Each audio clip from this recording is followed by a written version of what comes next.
Yo, yo, yo, yo, what's going on, man? Today is March the 8th, 2023.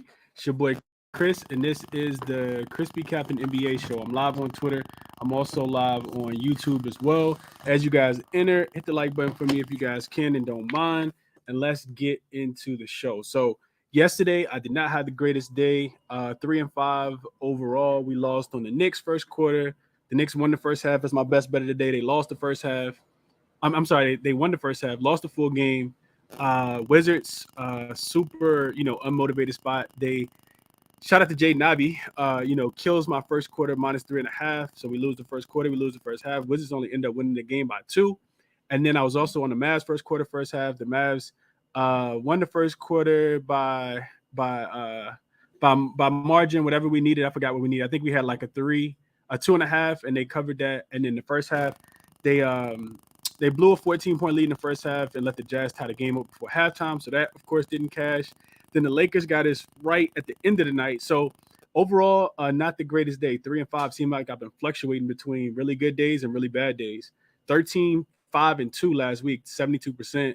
And then I have an 0-4 day, 0-4-1 day on Saturday, bounce back on Sunday, 4-1. And then yesterday, another 3-5 day. So 3-5, not too bad. I never beat myself up too much about it.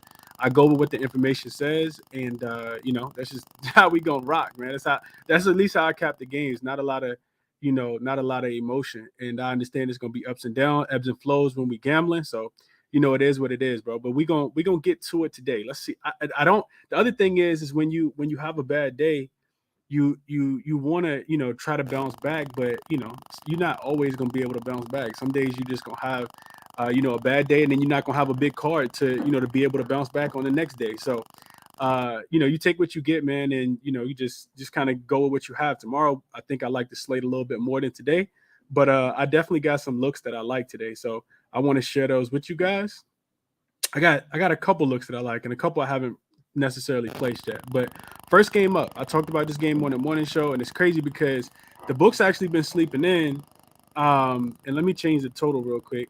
The book's actually been sleeping in, and we haven't been getting lines in the morning, but I capped the games even without the lines, and whether it's a total or a spread, and I can kind of decide whether I would like the total or whether I like the spread before the game is actually even posted. So if you listen this morning, I think this one gonna move in our it's moved in our favor. If you listen this morning to the morning show, I talked about the Atlanta Hawks and the Washington Wizards, and I talked about specifically this Washington Wizards team. Not even more so Washington, but more so Atlanta just being really, really bad on the defensive end. They had the second highest offensive rating post All-Star break behind only the Sacramento Kings, but they ranked 25th defensively. Atlanta's been giving it up to everybody. You let Miami go for 130 points, it's all bad. You look at this Washington team, they also ranked 20th defensively post All-Star break, and they're on the second leg of a back-to-back after having to fight hard yesterday in Detroit to get a win against the shorthanded Detroit Pistons. So one of the things I looked at, because the Wizards aren't one of those teams that score a lot of points, but when they're a dog and they have to play up the competition and score, they can score points. So they have a full squad for the most part. I think Monte Morris is listed as questionable.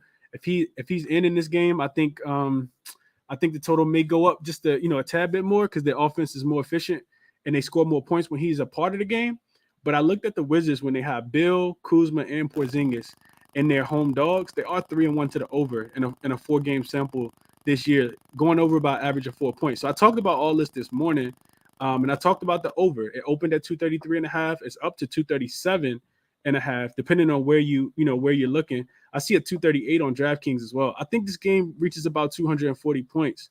Do I like it as much at 237.5? Nah, I don't. But I do. I probably still play it if I had to. Shout out to everybody who tuned in this morning because we got the 234.5. I played both of those. One book, I think FanDuel might have had it at 234.5, and then I played it on Bet365 as well. I think they had it at 234. So I played both of those, but I couldn't talk anybody off taking this game to go over again.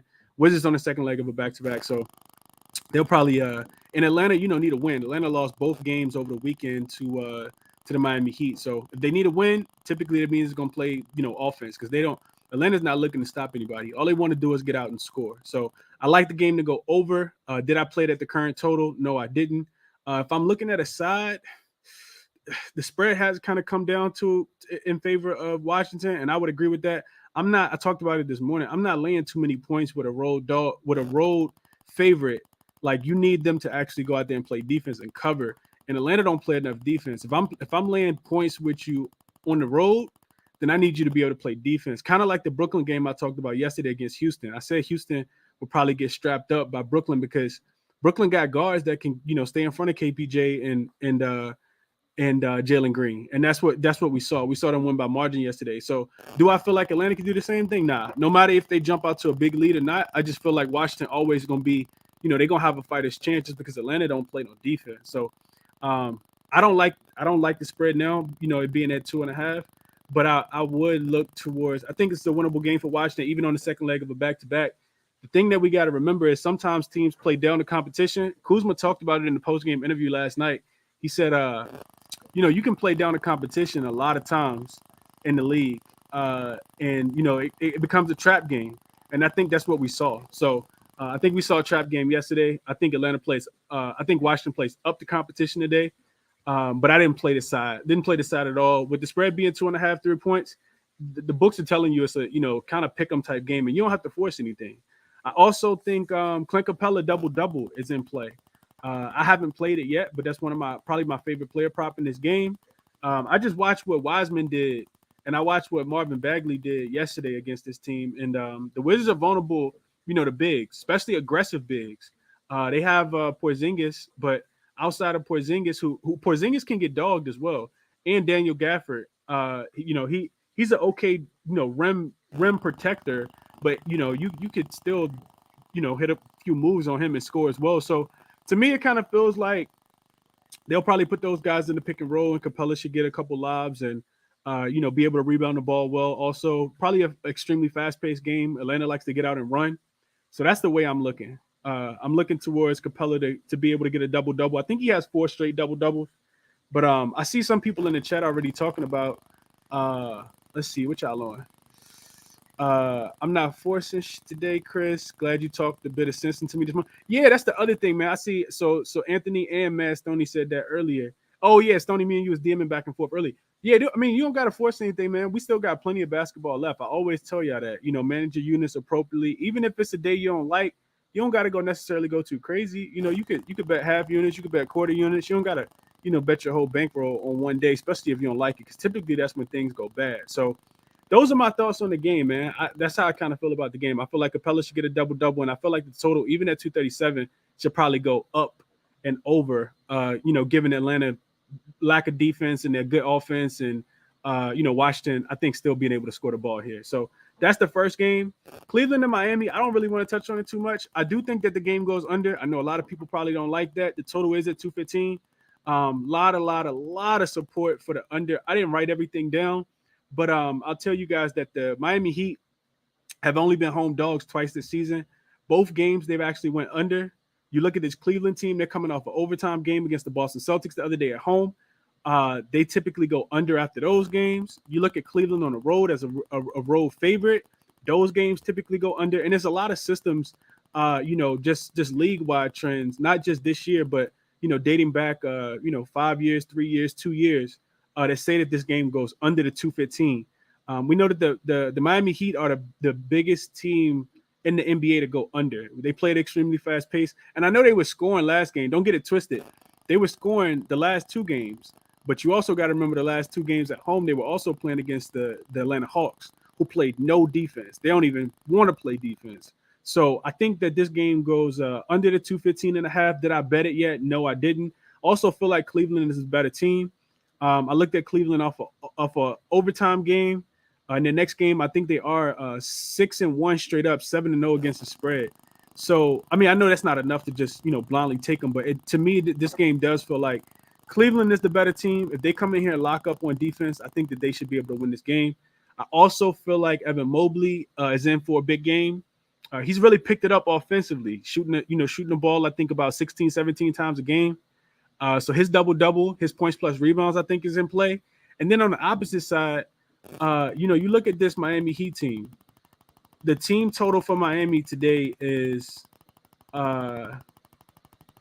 106.5. So what that should tell you, I don't know if people do that, if people look at that or not. But if you get a total of 215 points and one team is estimated to score 106 points, what the books is telling you that is somebody's going under. I don't know who it is. I have no idea who it is, but somebody in this game will not be able to get to their numbers. So somebody for the Miami Heat, in my estimation, won't get to their numbers. Probably for the Cleveland Cavaliers as well. But when you see these games that have a low total, typically you don't want to take a lot of overs in those games. You do not want to take a lot of overs in those games at all. Let me see what y'all say in the chat about this one. I'm trying to go through the chat while I keep up. What up, S-Dot? Ingram, we'll talk about that in a second. Matt Stoney said definitely on Capella double-double, though. That's about the only consistent thing hitting in Atlanta. Let's see. What else? Coop said, hey, Chris, going to be traveling for the next couple of days. I placed Jokic points before I took off. Uncut says, I'm from Portland. Tatum always goes off on us. Last two games he played us. He had 31 and 10, and then 27 and 10. Double right now is minus 140 on DraftKings. Before that, he had 33, 32, 34, 36. God damn. Okay. Tatum from St. Louis, right? He played y'all like he from Portland. Let's see. What else? I know he won't need to score against the Bulls, but with Kendrick Perkins questioning how valid his MVP status is without scoring a lot against the soft Vooch, I'll take his ladder at 35. Okay. I couldn't talk you off, Cool. I think I heard the comments made by Kendrick Perkins, him going back and forth with JJ Redick, saying that it might be some, just some systemic racism within the MVP voting in the NBA. I don't even care about topics like that. I'm trying to cash. All I care about is gambling stuff. I listen to that stuff sometimes, but I don't let it get in my way. And I don't know if I just feel like Jokic plays the game the right way. He's an elite playmaker. He's an elite passer. He has the highest offensive efficiency rating in the NBA when he has the ball. Like I just feel like he does get a soft matchup with Vucevic, and we're gonna talk about that game in a second. So let's see. Lena Heat not reaching their team total, Stoney. I talked about that earlier on Let's Cat with RC. I think if the game goes under, the Heat definitely don't get to their team total. So I lean Heat team total under 106, but I didn't play it. I don't like taking team totals that low. Thoughts on Trae Young over 24.5 points? Shadow, that's a good question, man. So last night I watched Jaden Ivey have so many assists. I think if I'm playing that game, I'm looking at Trae Young assists. If I'm looking at anything, I don't know about his 24.5 points. DeJounte has kind of maneuvered more into that shooting guard role. He's the one that's going out there getting buckets. He got a mean pull-up game. He just kind of walk you down to his spot, pull up right about free throw line extended, somewhere between the free throw line and the three-point line. So I think I pivot more towards DeJounte points and Trae Young assists, because Jaden Ivey, I don't know what he finished with, but I know at one point in the game he had 17 and 7. So those are my thoughts on that one. Let's see what else. Love KD tonight. Love hit a 4-leg parlay last night. What else y'all on? Okay. All right, cool. Let's keep going. So Alfonso said Celtics team total over 120.5 and the Hawks money line. Okay, so let's get to that game. That's the next game I want to talk about. Portland and Boston. So after doing some research on this game, so we know Boston is coming off an overtime game against the Cleveland Cavaliers 2 nights ago. Before that game against Cleveland, they were also coming off an overtime game as well. They were coming off an overtime game against the New York Knicks on Sunday. So they played a double overtime game against the Knicks on Sunday. Then they played another overtime game against Cleveland. Of course, the game in Cleveland, they didn't have Jason Tatum. He set out. They didn't have Robert Williams. He also is going to be out again today. And they also didn't have Al Horford. But those guys are actually coming back. So Al Horford will be back. Jason Tatum will be back. So while this is a third game in 4 nights and 3 overtimes in their last 2 games, it's really, really interesting to me that the line still has this team favored by 10 points. I know that Portland has not, Portland's not the greatest team in the world. And, you can kind of chuck that. I mean, they are on a 2-game win streak, but you can kind of chuck those wins up to And not to take anything away from Portland, but you can kind of chuck those wins up to some of the lesser competition in the Eastern Conference. They beat the Portland Trailblazers on the second leg of a back-to-back, and before that they beat the Orlando Magic in Orlando by 3 points as well. But they gave up 119 points to the Orlando Magic in regulation. So to me, that just screams that Boston. It's kind of telling that Boston's on a 2-game losing streak, went to 3 overtimes in the last 2 games. And it's the 3rd game in 4 nights, and they're still favored by 10 points. That's a lot of points to win by. Am I laying 10 with Boston? Nah, I'm not. Like, Boston got to prove it to me first. But I do feel like Boston first quarter is the right spot. Have I played it yet? Nah. But do I want to put a little sprinkle on it at 3.5? I think I do, man. I really, really think I do. I feel like Boston should hit their offensive groove. If you've been following Boston more so recently, you've watched Boston come out and get to these. They get these really big leads early. Even on the second leg of a back-to-back, they got into that game the other day in Cleveland at 2:50 a.m. I talked about that. I talked about that yesterday. No, day before yesterday. They got into that game at 2:50 a.m. after going to double overtime against the New York Knicks on Sunday, and still ended up getting out to a double-digit lead against the Cleveland Cavaliers. Before that, they had a lead against the Brooklyn Nets on Sunday. Against the Boston Celtics, against the New York Knicks. So the Celtics tend to fade. They've been fading in the second half, but they've actually come out with something early. This is also, I think, their first. I don't think they've suffered a 3-game losing streak this season. So that's at jeopardy as well. I just kind of feel like it's a get-right spot for Boston.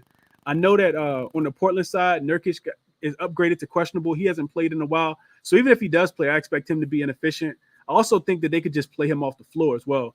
It's going to be difficult for him to be on the floor, but they do need his size, to compete, just to kind of contend. We saw Boston kind of play.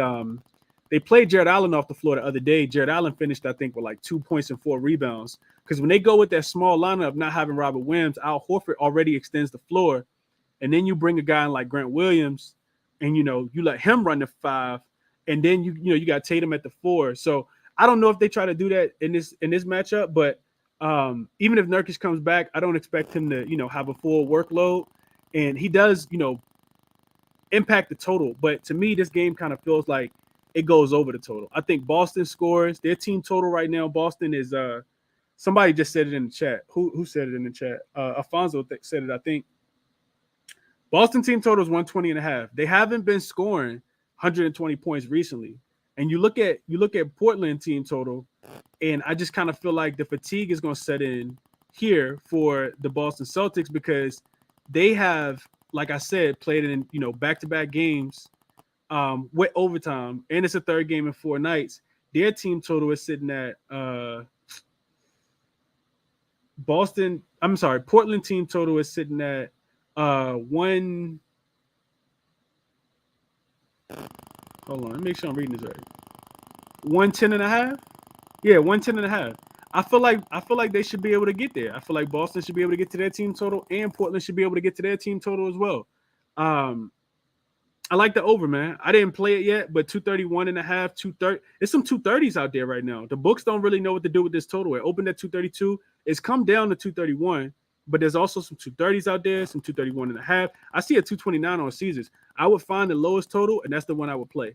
229 on Caesars is the lowest total right now, based on what I'm seeing on the Wager Talk live odds screen. So I played a total over 229.5.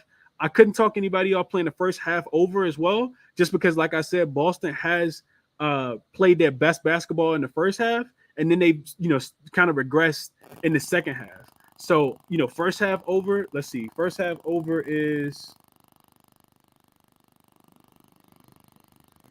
119. So we're talking about Portland scoring 57 and Boston scoring 62. It feels doable. Feels doable to me. So I like the full game to go over. I haven't played it yet. I like Boston in the first quarter, because one thing I looked at was teams coming off 2-game losing streaks but still favored by 10 points or more. Those teams are smashing teams in the first quarter. Didn't get there with Boston first quarter yet. Some reluctancy to do that, just because my first quarter plays haven't been cashing outside of the OKC game the other day. We did cash yesterday on Dallas first quarter, but first quarter is kind of iffy sometimes. Boston has been getting out to really good leads in the first quarter though. So lean Boston first quarter, lean full game over. Definitely not laying 10 with Boston in this spot. And Uncut said Tatum go crazy. So I can see Tatum having a big game in this one as well if I'm looking at a player prop. Also couldn't talk anybody off Marcus Smart assists. I don't know why I didn't write down Marcus Smart assists. Portland been giving up assists left and right. I need to write that down. Marcus Smart assists. I'll look a little more into that. Over, it's probably like 6.5. But yeah, Marcus Smart assists probably in play as well. But I didn't play anything in this game just to be fully transparent with you guys. Just kind of talking it out, sharing my looks. Next game, Dallas and New Orleans. I don't really like this game at all. Dallas, is a 1.5 point favorite, 2 point favorite, road favorite on the second leg of a back-to-back. They did get the win last night against the Jazz. Had to fight hard for that win. Jazz didn't give up easily. And then the Pelicans are absolutely trash recently. They have 5-1 to their team total under post All-Star break. Just really struggling to score the ball outside of Brandon Ingram. Couldn't talk anybody off Ingram props if you like them. Pelicans in a do or die situation because if they lose maybe 2 more games, they literally might wrap their season up. I did see the injury report just came out. It says that Zion's going to miss at least 2 more weeks. They might as well shut him down for the season because I know that some parity in the Western Conference, but by that time, if they continue to lose, their season will be over with. So it'll be no reason to bring Zion back unless you just want him to get some cardio. So really big game. Dallas defense has been absolutely terrible since they got Kyrie. I think they're 7-2 to the over in those games, allowing pretty much every one of their opponents to go over their team total. The problem is the Pelicans can't score. So I don't really want to take anything in this game. I lean over. The total has gone up from 231. I talked about it early on the morning show, but I didn't play it. Over 231.5. It's up to 234 now. But I just don't feel like I can trust the Pelicans offense to score. Dallas has ruled some guys out. Maxi Kleber, who just returned from injury, he's out. Reggie Bullock is also out. JaVale McGee is also out. All 3 of those guys bring defense. So to me, if the Pelicans gonna ever be able to score, it's got to be tonight. But I just don't trust them. I can't trust them, dog. Kyrie and Luka on the other side, they could absolutely light these guys up tonight, man. Especially without them having Jose Alvarado. They got Herb Jones, but a lot of those other guys, I don't know, man. I felt like I watched the Pelicans play the Kings the other night. Specifically, I watched the whole game, but I watched the second half. To me, it just kind of feel like the Pelicans already given up. Like I see I don't like their body language. Brandon Ingram walking around with his head down. Like it looks like he feels like he has to do too much. So for all those reasons, I'm off. I'm not playing the game. I just wanted to kind of give you guys my thoughts. Next game, let's go to Chicago and Denver. Denver first quarter is I think in play. I know Chicago's been a solid team, especially on the road in the first quarter. It's something like 8-2 against the spread. But I just feel like this game, the spread has come down in this one. Denver, the spread has gone up in their favor. It's up to 9 now, opened at 7.5. It feels like Denver should, be able to get whatever it is that they want against the Chicago team. Chicago will try to slow the game down and muck it up just a tad bit. But Denver is elite, man. Offensively, they are a very elite team. Let's see what I got in my notes on Denver. So I got Denver. First of all, Chicago. They're 3-7 against the spread. They're 3-7 straight up in their last 10. Just 2-8 against the spread in their last 10 as well. So they're not winning games. They're not covering spreads recently. They're also 12-18-1 against the spread on the road. They are the more desperate team. Denver doesn't really have to win. Denver is pretty much locked the Western Conference up. I don't think the Kings are going to catch them. And the Grizzlies just keep losing now that they don't have Ja Morant. So they've been able to gain some separation in the Western Conference. They don't have a lot to play for. You really just want to be healthy. You want to be healthy. You want to go into the playoffs, at your peak form, right? KCP got banged up a little bit the other day. I don't know if people saw that. Michael Porter Jr., every game it feels like he's questionable with an illness or some kind of lingering injury. But you really just want to be healthy. So it kind of feels like Denver should eventually take their foot off the gas. I don't think that they're going to lose the game. It's they're 26-4, I think, straight up at home, best home record in the league. They're also 8-2 last 10, 7-3 against the spread in their last 10, and 23-11 against the spread at home. And one thing I looked at was the Nuggets as home favorites in non-conference games to see if they take these games serious or not. They're 7-3 to the over in those games, 6-4 to the over on their team total, averaging 121.5 points. Now, the opposite can be said about the Bulls. The Bulls, they typically play better as road dogs in non-conference games, but they are only 1-5 straight up and against the spread as road dogs in non-conference games as well, losing those games by an average of 10 points. So, two conflicting things. Bulls on the road as a dog in non-conference games, they go under because they typically, slow you down. Denver at home in non-conference games as a favorite, they go over their team total. They're averaging about 121 points. So I guess if I'm playing anything in this game, I'm fading Chicago defense. I don't believe it's real. I think the honeymoon phase with Patrick Beverley is over, and I think Denver is the more elite team, and I don't think that Chicago can slow them down. I feel like they just haven't ran into that juggernaut. Also, you look at the Chicago team. Phoenix just came to town, and I'm not comparing Phoenix offense to Denver offense, but what I am saying is both of them have pretty elite offenses. Chicago let Phoenix score 125 points against them, and that game was in Chicago. So now Denver is at home. They don't have a look ahead spot because they play against the Spurs on deck, and that's not, that's no look ahead spot at all. So to me, it just feels like if Denver takes this game serious, they should be able to get to their team total. They should probably also cover the spread because Chicago can really struggle to score at specific times throughout the game. They typically start the game off well. I talked about them being 8-2 in the first quarter, last 10 against the spread, but they struggle to score the ball, which is why they typically go under on the road. So if I'm playing a game, I'm taking Denver first quarter. I think the altitude could be too much for Chicago. Also, if I'm playing a game, I'm looking at Denver team total to go over 117, 118, whatever you see that line at is what I would take the over on. But I didn't play it. Like I said, I don't really like the slate a lot today. It looks like the Denver team total is 117, 117 and a half. I'd be looking towards the over. Just in case if Denver wants to take the night off, it's not like they're gonna take the night off on the offensive end, in my estimation. If Denver gonna take the night off, they'll do it on the defensive end, right? You kind of go away from some of your principles on the defensive end. I know nobody on that team that Chicago guy can stop Jokic though. Like if you know somebody, let me know who it is. But nobody, especially not Vucevic. So Jokic at the head of that snake, it just feels like he should be able to do whatever it is that he wants. Against that Chicago team, and he plays the game the right way. So that's what I'm looking at in that game. Next game is the Oklahoma City Thunder and the Phoenix Suns game.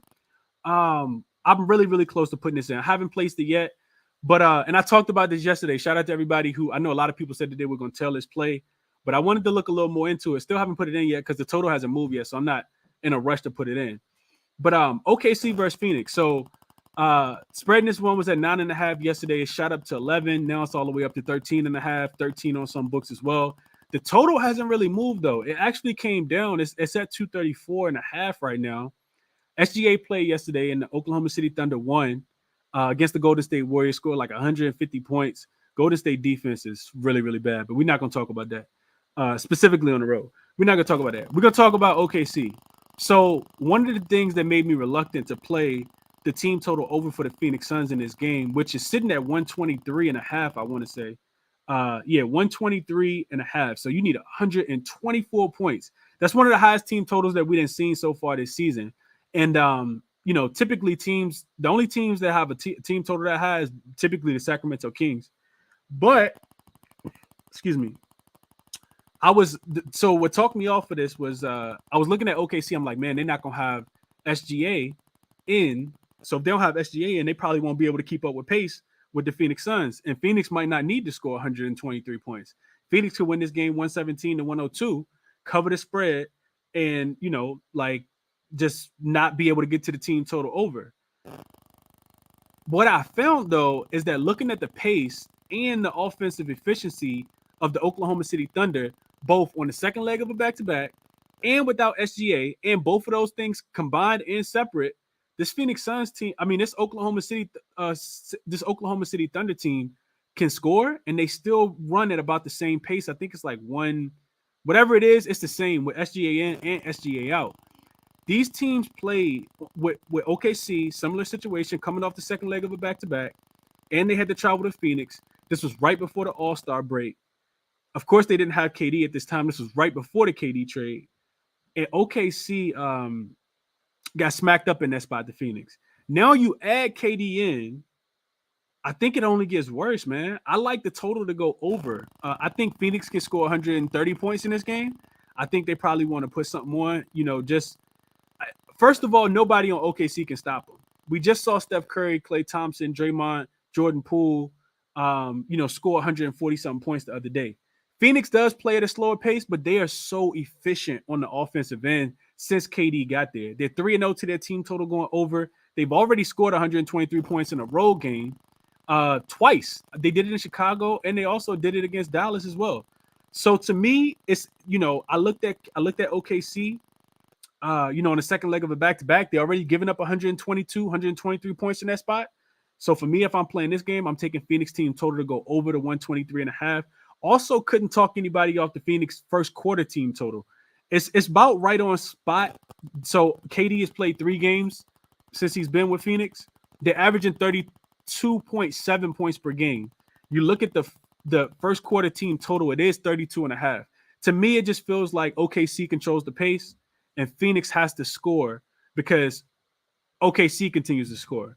So I know nobody on OKC stopping nobody on Phoenix. And this is going to be KD first game, first game in the Valley, in front of the home fans. Pretty sure he's going to want to put on a show. So to me, it's team total over. Phoenix, team total over. Stay away from the spread. Take them to score 123 points. And if they get to 140, you cash too. So yeah, I like that. I like that look a lot. I just didn't get there to the window with that one yet. Didn't play that, but probably going to end up playing that. Phoenix team total to go over. Probably first half too. I think a sprinkle on the 62.5, I think it is also live as well. So Phoenix team total to go over first half. First quarter, maybe a little sprinkle on first quarter and the full game. I just think that OKC gonna push the pace and Phoenix gonna have to keep up. And then Toronto and then the Clippers, very conflicting game here.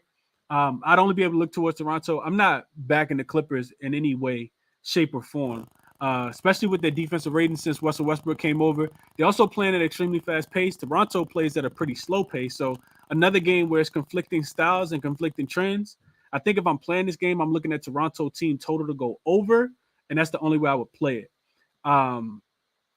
The Clippers defense has fallen off a cliff since they got Westbrook. And you look at this Toronto team total, it's like 114, 113.5. So that's the way I would look to play this game. I think even if the Clippers win, they'll win because they score points, not because they play defense, because they haven't had a really good defensive game, except the one against the Timberwolves. And the Timberwolves are coming off, I think, an overtime game. And I think they won the second leg of a back-to-back or some crazy spot that the Timberwolves ran. So I know, shout out to my guy Mitch. He talked about it earlier. Fred VanVleet to go over his 7.5 assists has been something that's been absolute money recently. If you've been, watching Fred VanVleet, he's at the realm of, that offense, just picking apart defenses. With Westbrook being there, it's only going to push the pace, which will mean more assist opportunities for the opposite side as well. Toronto will play with more pace if they let the Clippers dictate this game. So that would be my favorite prop in that game. I'll be looking towards Fred VanVleet to go over his assists. Also a little sprinkle on his double-double, but I didn't play any of those. What I got written down, that's it. That's everything that I had. What I got written down, I'll do a quick recap. What I did play was the Atlanta and Washington over 234 when I got it this morning. Do I still like the number? Yes, I do. What I'm going to play also is the OKC and Phoenix game to go over to 233 as well. 233.5. I mean, 233.5 is the best number. And I'm gonna play that over. I think that games could get to 240 because I think Phoenix, just offensively, their offense is on another level. So that's the way those are the ways that I think the games go. And those are my two favorite looks. Also, I lean Cleveland. I think Cleveland wins the game. They're the better team.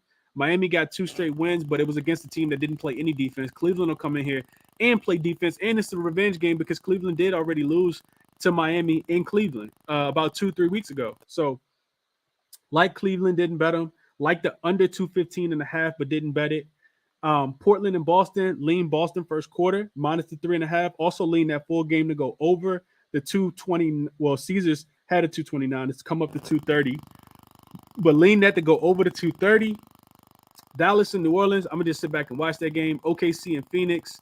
Like I said, I really like those team totals for Phoenix, but didn't play those. But I am going to play that full game to go over 233.5. Chicago and Denver, lean Denver first quarter, but didn't play that. Also lean Denver to go over their team total 118.5. Chicago defense not great, man. They got to stop playing. And Toronto and the Clippers, I lean Clippers team total. I'm sorry, Toronto team total to go over. What did I tell you guys? Over 114. And Fred VanVleet to get his assist. Also in Atlanta and Washington games, double for Clint Capella. In the Cleveland game, Cleveland Miami, Evan Mobley over his points plus rebounds. Dude's been absolute stud lately. So those are the top looks that I have for you guys today. And if you're watching on YouTube, I did post my best. Both of my best bets are down at the bottom. So I got 2 plays today. I just added the I do like the OKC and Phoenix game to go over to 233. So I'm gonna play that. Atlanta Washington over 234. I do like the current number though. I think this game probably goes about 239, 240 points. To me, it seems like a 120 to 120 type game. First team to 118, 119 wins. So I think it goes over the current total, but I didn't play it at that total. So best bets are at the bottom. And now's the time where I'm gonna kick it to everybody else and see what y'all got. My guy Jay Jones is in the building, so I'm gonna get him up first. And then Frag, I'm coming to you. And then Tomato, I think is how you pronounce that. I'm gonna come to you as well, bro. Jay Jones, can you hear me, bro? Yes, sir. What's good, my guy? What up, man? How you? Man, I'm good. I can't complain. I cannot complain. I just wanted to come up and give my play of the day, if that was cool. Absolutely, bro. What you got? So, we touched about it. You kind of touched on it. It was the first game. I'm on Trae Young. I'm on his over 24.5. I do see his number has changed from 25.5 to 26.5, but I called it at 24.5. And just looking at it, I heard you talking about Ivy too. You were wondering what he ended up finishing with. Ivy finished with 26 and 12 last night. Damn. So yeah, just absolutely killed him. And then you look at the Bucks game, the game prior. You got Javon Carter that came off the bench playing only 22 minutes. He dropped 20. Drew Holiday took 10 shots and dropped 19 and 7. And then you go to the Raptors game. You got Fred VanVleet. He dropped 25 and 9. Gary Trent dropped 26 off the bench. And then it just so on. Like the Wizards all year, bro, it's been like super profitable where guards have absolutely just killed the Wizards. And then if you look at Trae, in his last 9 games versus the Wizards, I don't know if he has like something against them or something, but he gets up with them. He's averaging 31.3 in his last 9.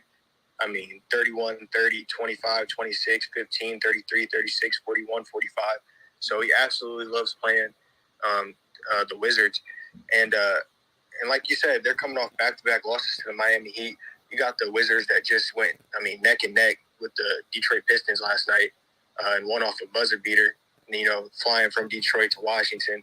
Now you got to play a team that's, rested. And if you think about it, the Hawks just lost to the Wizards last week at home by 3, so it's a big revenge spot.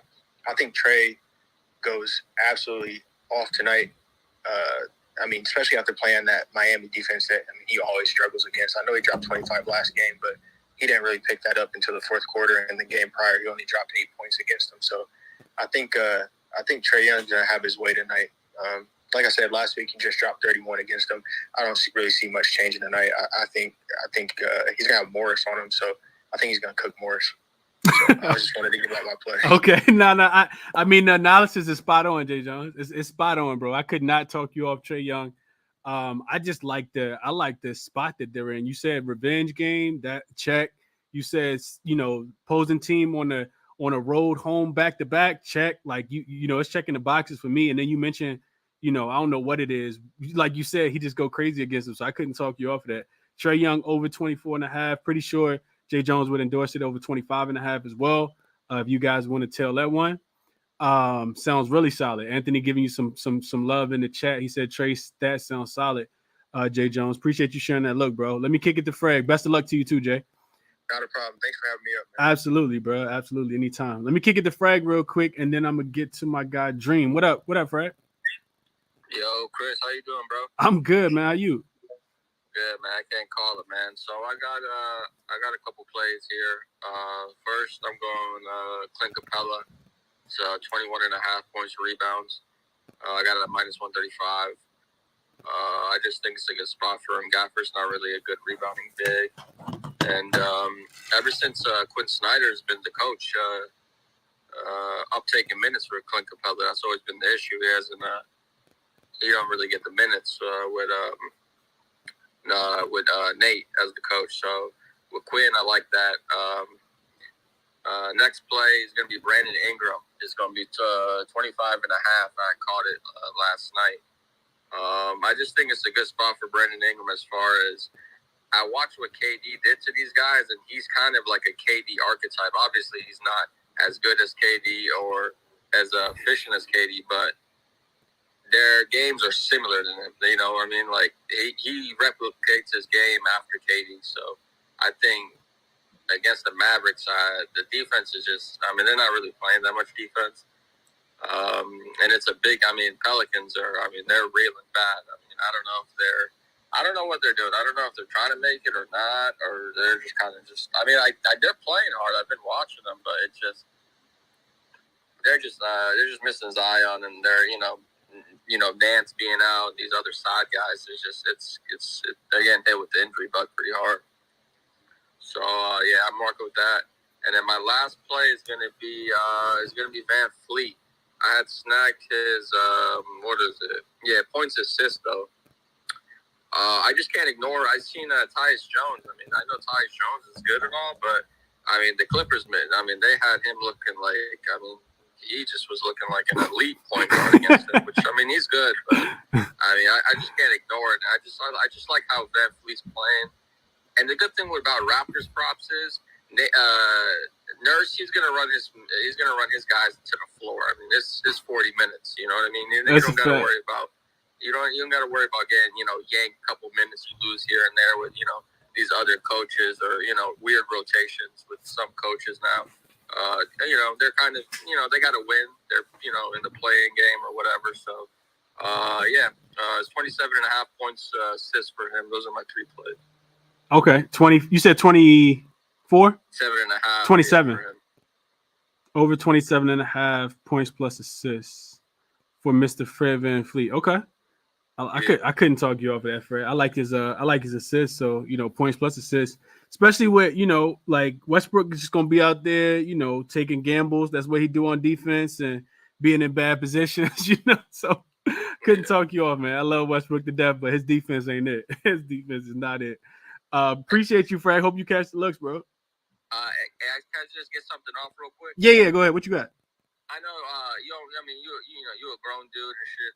You don't got, need anybody to stick up for you. But I was just going through Twitter. I seen that bozo that left that comment on your shit, man. If that guy's listening or you out there, bro, honestly, hey, my bad for the language, but you go fuck yourself, bro. Honestly. Hey, Frank, I appreciate that, bro. You're right. I'm a grown man. I don't, the show not about that, like I'm all about, positivity and trying to cash, and everybody don't have the same mindset, I think it's a mindset type thing. If I'm being like, I laughed about it, it's like, it's a joke, yada, yada, yada. But, everybody don't got that same mindset, like my goal is to cash as many tickets as I can. Cause I got stuff that I want to buy. I got trips that I want to take, I got a credit card I want to pay off. I got, just all this. I got student loans I want to pay off. You know what I mean? So if I take the time and give him any of my energy, that's less time that I can actually cap the games. Like I'm gonna get into a back and forth with a guy that's on the internet that asking his mom for a sandwich. You know what I mean? Like that's not. You know what I mean? So he gets no energy from me. A long time ago, somebody told me that if you have a seed and it doesn't have any water, you take it out of soil, you don't give it any sunlight, then it can't grow. You know what I mean? So that's always the way I think about, trolls and going back and forth with people, yada, yada, yada. You can unfollow me, dude. But like, I digress. You know what I mean? I won't even supposed to say all that. But I appreciate you, Fred. Best of luck to you tonight. The Capella over 21 and a half rebounds is already something I was eyeing. Really like B.I. tonight because it's really him or nothing, like you said. And then Fred Van Fleet to go over his 27 and a half points and assists is also something that I was already looking at. I was looking at his assists, but I couldn't talk you off adding the points, Fred. Best of luck to you, bro. I appreciate you, man, as always. Yes, sir. Take care, man. Yes, sir, my guy. Let me kick it to Dream is next, and then I'm coming to Kim. What up, Dream? What's the vibes, man? How you? I'm good, bro. You know, looking for a little bounce back, but you know, it ain't too bad, Dream. I'm living out here, you know. I feel the same exact thing, man. Looking for a bounce back, man. I got 3 plays. I love them. The first play is actually what bro just said. Capella over 21 and a half points and rebounds. I got it at 125. I posted it this morning at like 6. So he said it's at 135. I'd still play it there. But you can get it at DraftKings probably 22 and a half minus 105. Or you can just do the double-double. Last time I checked, it was plus 130. I don't know what it is now, but basically, like he said, Washington gets killed by centers. And let me see, the last 6 of the last 8 centers have covered this number that got 30 minutes or more. And like you said, Capella is getting a bunch of minutes lately. So, and Capella just played them a few games ago and had 15 and 13 or 13 and 15. So, it's a real good spot for him. I'll co-sign that. Capella over 21 and a half points and rebounds. My next play is I got the under in the Miami game. So, when I was like looking at notes, first of all, whenever I see a total for a Cleveland game or a Miami game, I'm already looking under. I'm just looking for an excuse to play it. And I seen in this matchup, first of all, both teams is bottom 3, not bottom 5, bottom 3 in pace the last 10 games. So they playing slow as hell. And all 5 of their last matchups, last time they played each other, all 5 of those times, the game went under 212. 4 of those went under 201. So to me, it's a good spot. I got it at 215 and a half. I'd play it all the way to 212 because, like I said, the majority of all 5 of the last time they played went under that. So with the pace, the bigs, the defense, I love the number. So I played the under in that. And my last play is Zubac over 7.5 rebounds. It's risky because he's on a minutes limit, but I love the look. First of all, he just had 9 rebounds in like 18 minutes his last game. But historically, he kills Jakob Poeltl. 5 of his last 6 games, he's had 11 rebounds against him. And the only reason why he didn't go off last game is because it was a blowout and he was in foul trouble. I think he finished with like 6 that game. So his rebounds is 7.5 minus 105. I played that at FanDuel. If you was to ladder it, you know, I would just stop at 10 because I don't see him getting more than 25 minutes tonight. But, you know, about 9 or 10 minutes the first half, 9 or 10 minutes the second half, and I think he gets those rebounds pretty easily. And as far as blunt money bets, I don't really like the card tonight as far as, like, people going crazy, but it is a Kevin Love revenge game, and I always look for those angles. So I played this double-double on DraftKings plus 900. And I did like the, you go to the SGP and you just put like the 10 rebounds. I think it's 10 rebounds, like plus 500. And then, you know, the 10 points. And that's how I got the plus 900. Or you can just go on DraftKings, on FanDuel and get it plus 700. But I like his double-double. And I'm going to sprinkle Jimmy triple-double just because he's been flirting with it. I don't know if he's trying to get it or not, but he's been flirting with it. I expect a low-scoring game, so a lot of rebounds. And if he has a lot of usage, he should get the assist. So I'm going to sprinkle that double-double. And I can't talk you off for playing him to have like 8 rebounds and 8 assists. You might still get that at plus 1,000. So that's what I'm on. Like him, Dream. So Zubac over the 7.5 rebounds. The under in the Cavs game against Miami, 215.5. That number is still widely available because people just scared to bet under, especially when they that low. So I be trying to talk y'all in the 240s and people still be like, no. But but you know, 215, everybody's scared of that Dream. But I like it, bro. It's the only way I would play that game. I said that was a lean of mine as well. And then K Love, little blunt money bet on K Love double-double and Jimmy Butler double-double as well. Could not talk you off of any of those, Dream. Any of those, bro. Best of luck to you tonight, Dream. I hope you cash those, man. Appreciate it, man. Best of luck. Absolutely. Let me kick it to Cam. What up, Cam? What's good, man? What's good? How you doing? I'm good, my guy. How you doing, man? I'm good, man. Frank just confirmed what I said earlier. I said he sounded like he's welcome at the barbecue. Just confirmed it. Who that? Confirmed it. Frank. Oh. So he sounded like he's welcome at the barbecue. Just confirmed it. Riding with everybody, but that's cool. So I'm feeling good. Been riding a bit hot. I've been getting lucky on those early takes. The Milwaukee one I didn't think was going to cash, and it did. So I got a couple plays. I did quite a decent amount of research on. But obviously there may be some regressions with me, and I'm like 10-3 over the last 2 years. So apologies if they don't hit, but this is where I'm at, and I'll give you some analysis behind it. The first one everybody's on, and I'm going to apologize. I got to post these overnight when I see this line. Fred VanVleet's line last night was -115 to go over 7.5. Makes absolutely no sense. If you look at since he's come back from having a child, like he's clearing that very easily. So everybody who's on Fred, I agree with it. It's at -130 right now. If you're happy with that line, play it. I do think there will be a point where we have to stop playing it, but I don't think we're there yet, especially going up against the Clippers. I think this is probably the last run of it, though, if I'll be honest, before we're priced out and it becomes a double-double number. So if you like his double-double tonight, I think it's around +200. Also a pretty decent leaner play, but my official on him is over 7.5, whatever line you get it at. And then my next play actually correlates with what's happened with Fred. It's Jakob Poeltl over points. So I gave this out last time too. So I'm doubling up on them for the same reason. Jakob Poeltl hasn't really gone under this 13.5 line since he's come to the Raptors. He's had a few bad games, but for the most part, we made the trade to make him part of the offense. This wasn't the Raptors made the trade for Poeltl because they need him and they're trying to win. That is one thing. So Fred kind of touched on it. We always have at least one starter on the floor, period. That's Nick Nurse's rule. So one thing you want to look for is the players who are getting the usage. And Yak, when he's on the floor, him and Fred have really good chemistry. There's less iso ball happening, lots of screener rolls, lots of pick and pops. The line at -13.5, over 13.5, I really like. That's at -104. I think it's up to -114, which is still great value. So those are my two plays for the Raptors games. Two plays I'm probably the most confident in. My next one is kind of a system play. It's Jared Allen double-double.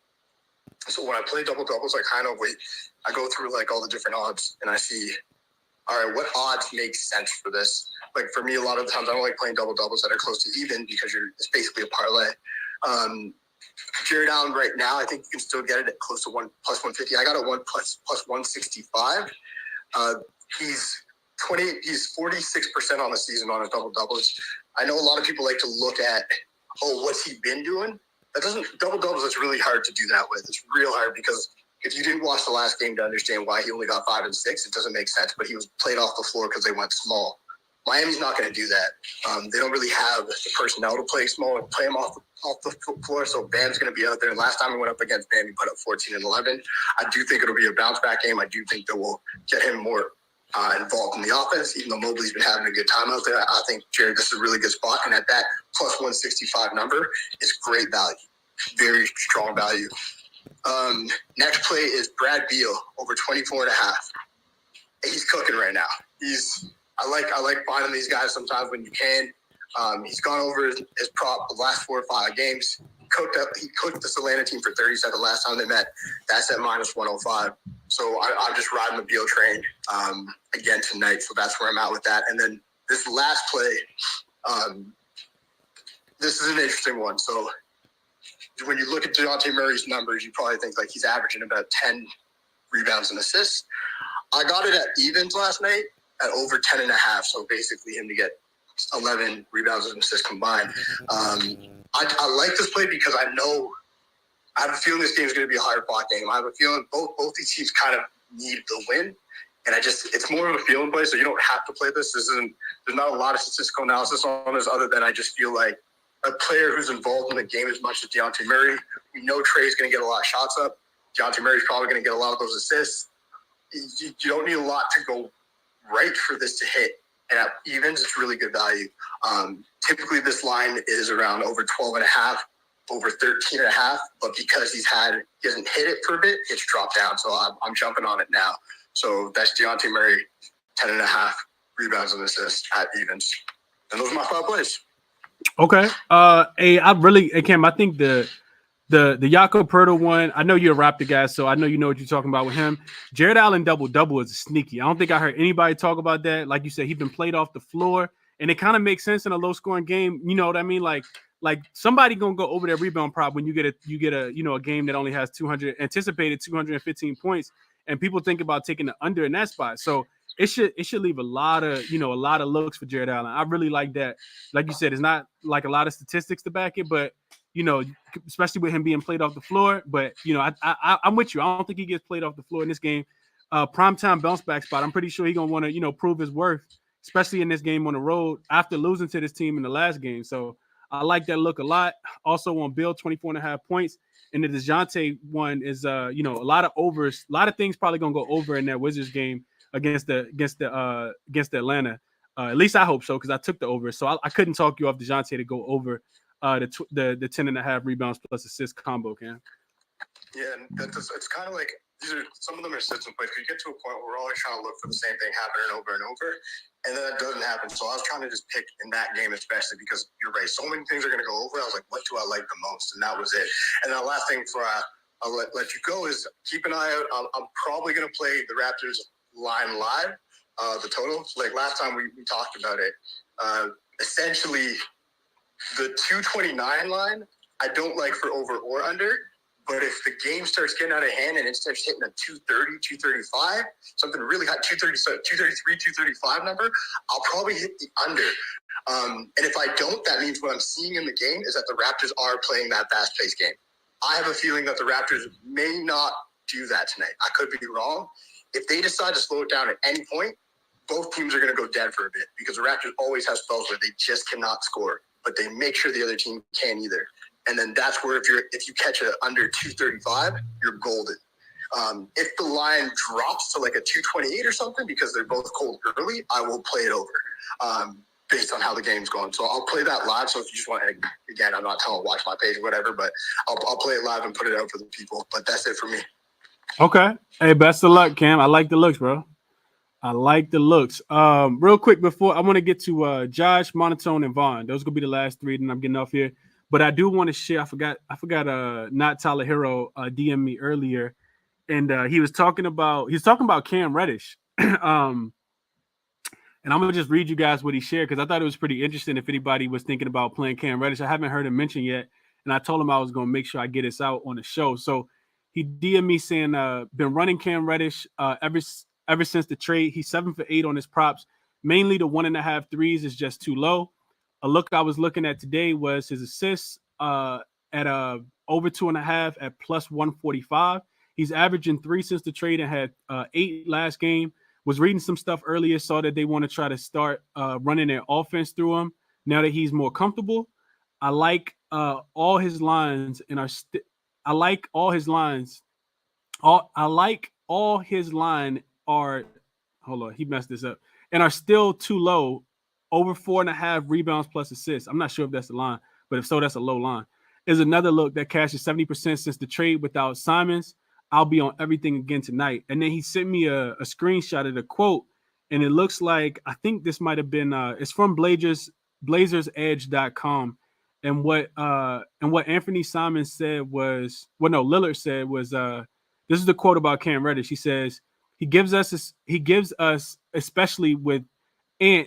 Talking about Anthony Simons being out, another ball handler, Lillard said, somebody who is comfortable with the ball in his hands, initiating the offense, and if it breaks down, has the natural ability to put it on the floor and create. He's a big time high school player and a big time college player. In the NBA, you just got to get the opportunity and have people put their hands around you and show trust and faith in you. When a guy is that talented, I think it starts to shine through.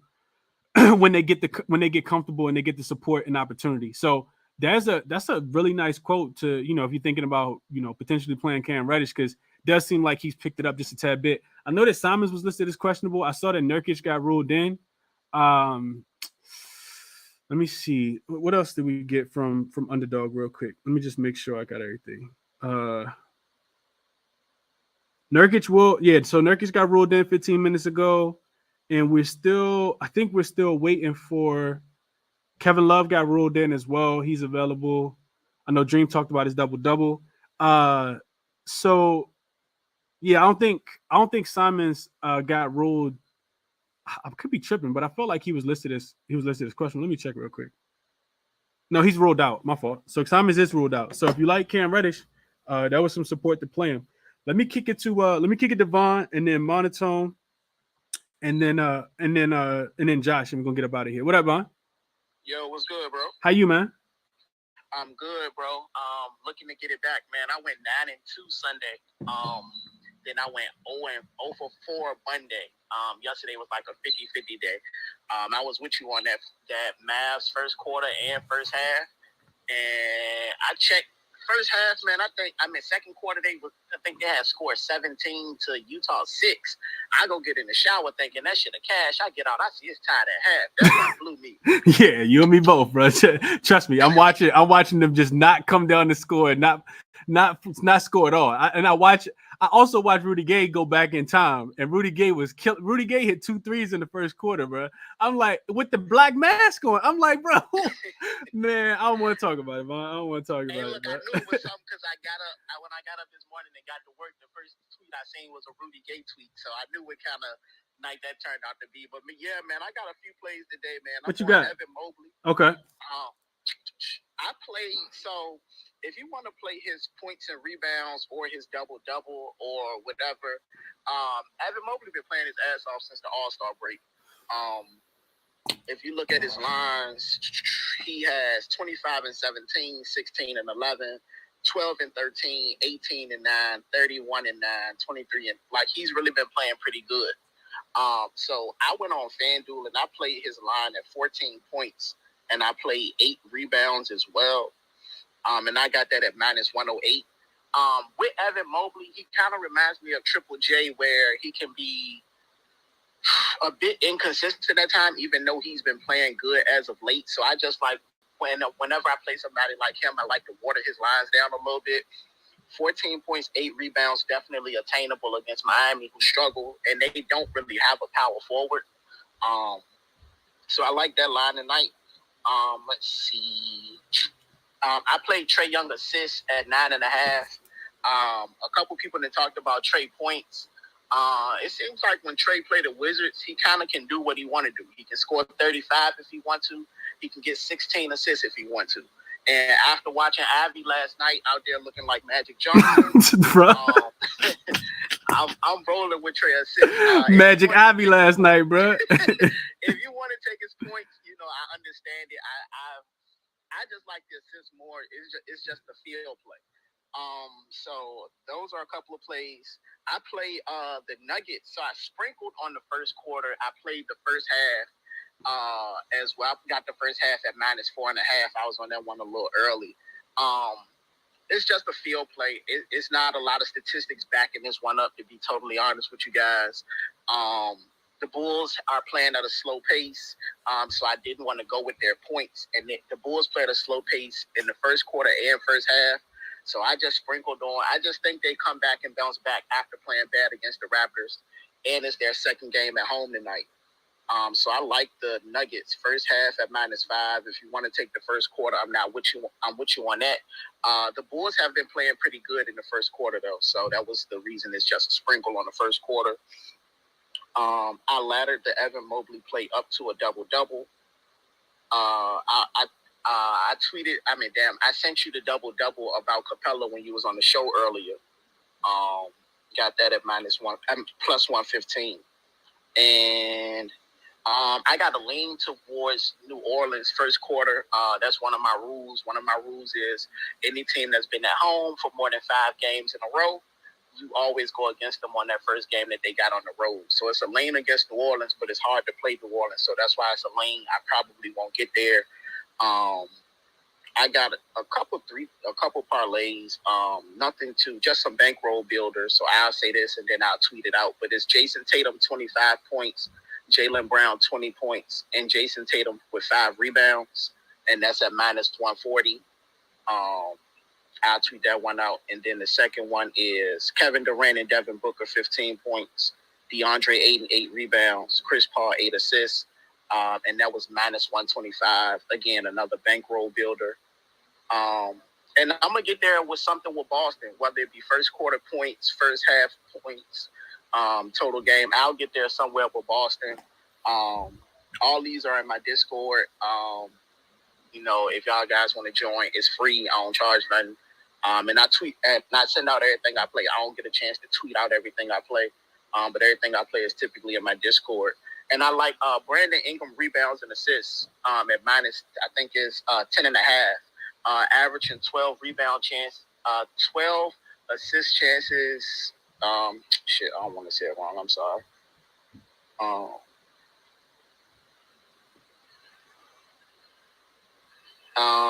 My bad. 12 potential assists and 8 rebound chances since the All-Star game. So it's a good line. I don't think it's too high. And then I just think he's going to be the one to kind of carry New Orleans tonight. I couldn't get there. That shit was giving me a headache trying to cap that game. So I'm off that game in totality. But yeah, man, all of those are my Discord. I would tweet them out, but that's a lot of shit to tweet out. So that's all I'm on, man. I appreciate you for giving us the platform to get this shit out. And I love listening because I learned something, whether it's something I can play tonight or tomorrow. It's been a couple of trends that you've mentioned, whether it be on the morning show or Ronald's show or Jay's show, that it might not be something that I play that day, but it's something that, you know, I can end up playing or using for a team later on. So I appreciate everything you do, bro. Absolutely, Vaughn. Appreciate you, bro. Appreciate you showing Yes, the sir. appreciation as well. Best of luck to you tonight, man. I hope you catch those. Couple good looks in there for sure. Let me kick it to Monotone and then Josh, and then we're going to wrap up. What up, Monotone? Nothing much, man. Loving all the plays that I'm hearing so far. I got a lot of stuff today, so I won't hold this up too quickly. I'll start out with my favorite play of the day. It's got to be Saddiq Bey ladders. This is something I've ran in back-to-back games, and I've still seen absolutely nobody on the gambling community talking about it yet. But since he's been traded, it's been really, really good, and I think it's kind of going under the radar. He's hit 2 threes in 6 of 6 games. Since being traded over, where he played 25 or more minutes, and we're seeing John Collins' minutes kind of fall through the roof. I mean, he's really struggling right now. John Collins is almost a bench player at the moment, and Saddiq Bey is coming in and doing exactly what he's been doing all year long, which is hitting threes. I absolutely love this spot. When we look at some of the guys that have hit this against Washington recently, it's real ugly, and I mean, it's off the bench every single game, which is what Bey is currently off of as well. We saw Ivy in the starting lineup hit it. We also saw Magruder go 3 for 4 last game. I don't know if you guys have seen that guy shoot a 3 before. It's really freaking ugly. If you get 3 threes, I think anybody in the NBA can. But when you look at some more competent players, a guy like Carter off the bench for the Bucks, 6 for 10. Ingles off the bench, 4 for 9. We saw Gary Trent come off the bench, 4 for 7. We saw Bey come off the bench, 4 for 8. And Bogdan, 4 for 5 off the bench as well. We saw Kobe White, 3 for 5 off the bench. And finally, quickly, 3 for 6 off the bench from 3. These are all bench players, 6 straight games.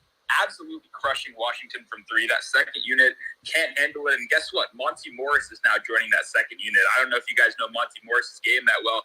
Not a great defender. So I absolutely love Bey. His 2 threes is currently juiced at minus 160 right now. So I paired that with the Delon Wright steal to get it down to minus 110. Delon Wright is the steal GOAT for anybody that is not familiar with him. And then I laddered that up. I ran the 3 threes at plus 220.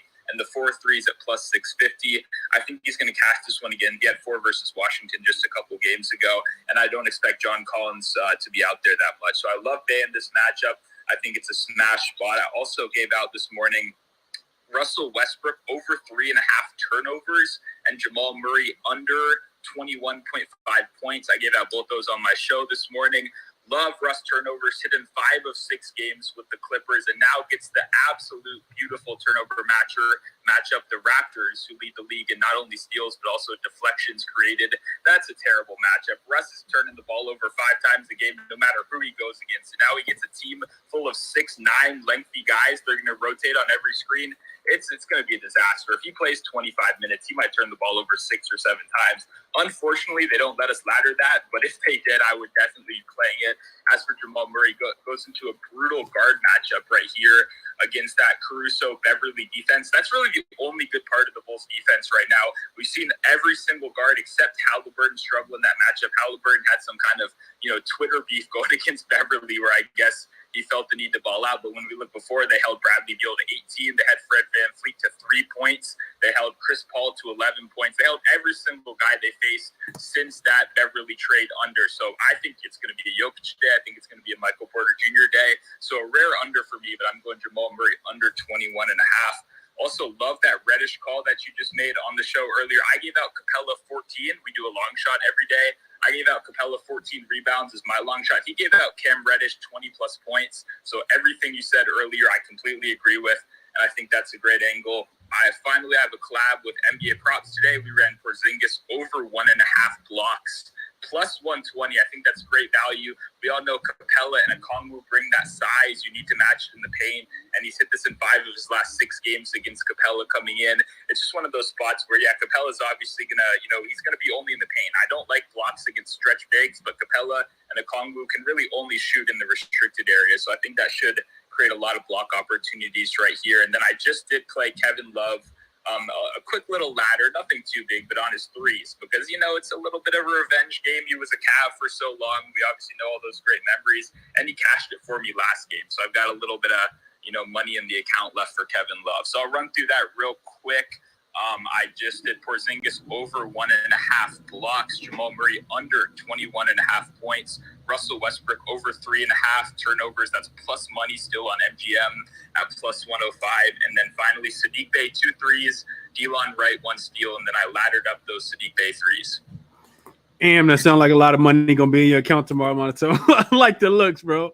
Love the originality. Like the looks, Monotone. I know you're doing your research and your work all the time. You come in here, drop bangers all the time. Somebody requested your Twitter handle. I just shared it on YouTube for anybody who wants Monotone's Twitter handle. Yeah, I like it, Monotone. Like it a lot. That. Absolutely, bro.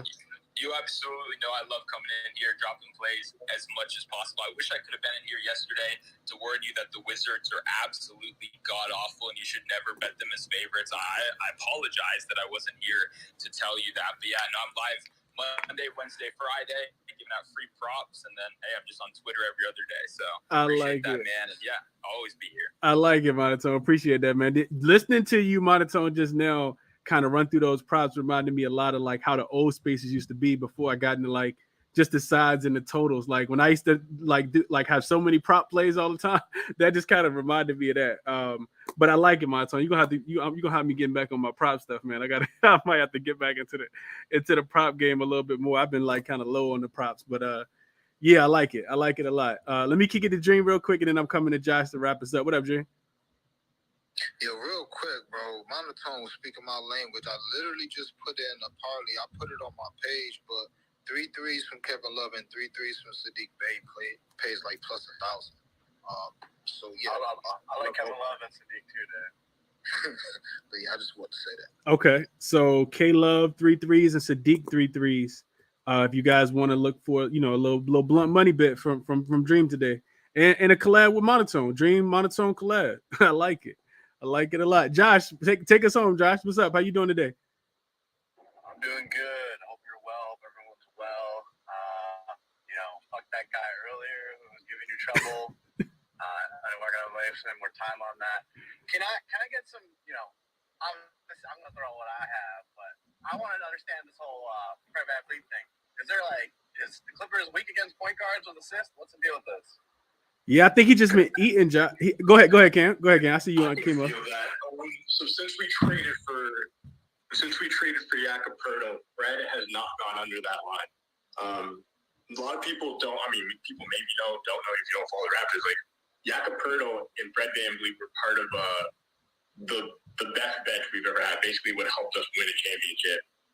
In a sense, they're called the bench mob. Before they changed, it helped us win it because we were able to trade Pirtle for value. But before they traded Pirtle, the bench unit was a perfect unit. They were amazing together. They haven't missed a beat since he's been back. So now Fred has a big man who rolls to the net, who sets hard screens for him. There's a play that you'll see if you watch tonight if you're up late. He sets a screen, he dives, then he stops and pops. Gives them about 2 to 3 feet extra on each shot on all bigs because they don't step out in time, and that's about 6 free points a night, and that's 3 assists to Fred. Fred was averaging about 6 assists before. The lines haven't adjusted yet. His average is going to shoot up to probably by the end of the season, I would say around 8, and that's why probably I think people are starting to see it. Obviously, you could miss, nothing's guaranteed, but that's just kind of a statistical, tactical breakdown of what I've seen and why I've been playing it. From the Raptors, Cam. Yeah, I'm very well aware of Fred. He's a Rockford legend out here in Illinois, so I know him. Yeah, what you got for us, Josh? I got Joker triple double plus the win plus 140. I'm on Sadiq Bey plus 3 and plus 4, 220 and 650 threes.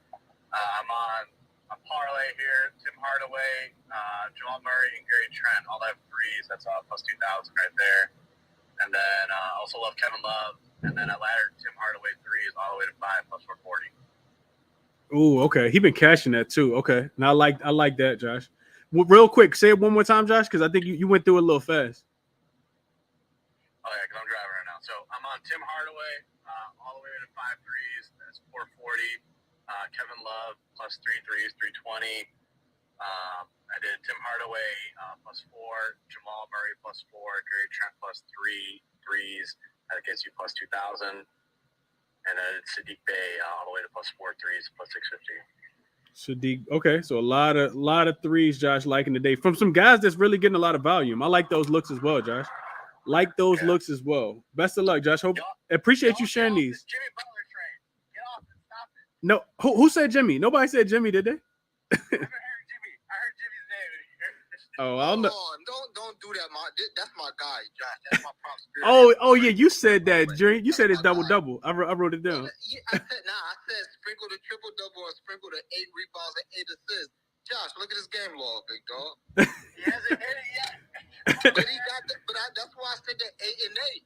I've been giving out the 8 and 8 in my Facebook group, and people been cashing on that. So I played the 8 and 8 today, and it was plus 1,300.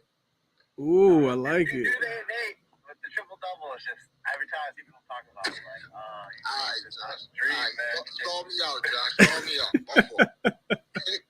Hey, shout out to Josh, man. Josh came in yesterday and gave out Giddy to get, I think it was 9 assists, and he finished with like 17 against that Warriors weak defense. So shout out to you, Josh. He almost you might have gave out the first prop that ever doubled in total. So they should have paid you twice for that.